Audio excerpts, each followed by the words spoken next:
উপকরণ যেমন কাজু বাদাম, আদা কুচি, লং, এলাচি, দারচিনি, কিশমিশ, কাঁচা লঙ্কা, তেজপাতা আর ঘি। আমি এই উপকরণটি দিয়ে ফ্রাইড রাইস রান্না করব। চাল দিয়ে দাও, সবজি চাল ঢেলে দাও।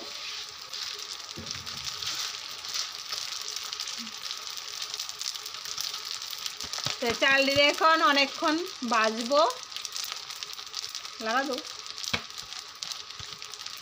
চাল দিয়ে একটু ভেজে নিব, একটা বেরালো ভালো করে লাগা দাও, না লাগে। তো ঘিটি সব উপকরণ দিয়ে চালগুলো একটু ভেজে ভেজে তারপরে গরম জল ঢেলে দেব। আমরা মানুষের মতো রান্না করি না, আগে ভাত রান্না করি, আমি ডাইরেক্ট রান্না করি, শর্টকাট। তো অন্যরকমভাবে ফ্রাইড রাইস রান্না করলে খুব মানুষের যেভাবে রান্না করে এটা সময়ও লাগে, দেরিও লাগে, কাজও কঠিন। একবার ভাত রান্না করো, মার গালো, শুকাও, আবার ভাজো, আবার রান্ধো।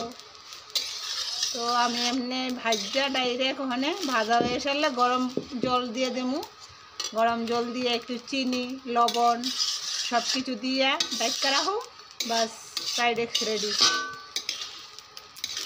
দেখো তো এখানে মোটামুটি ভাজা হয়ে আসছে, চালগুলা ভাজা হয়ে গেছে। আর একটুখানি ভাজা হলে গরম জল ঢেলে দেব।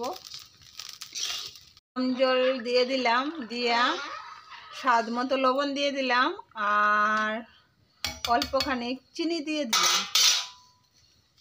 এটা হলো আমাদের ফ্রাইড রাইস রান্নার স্টাইল।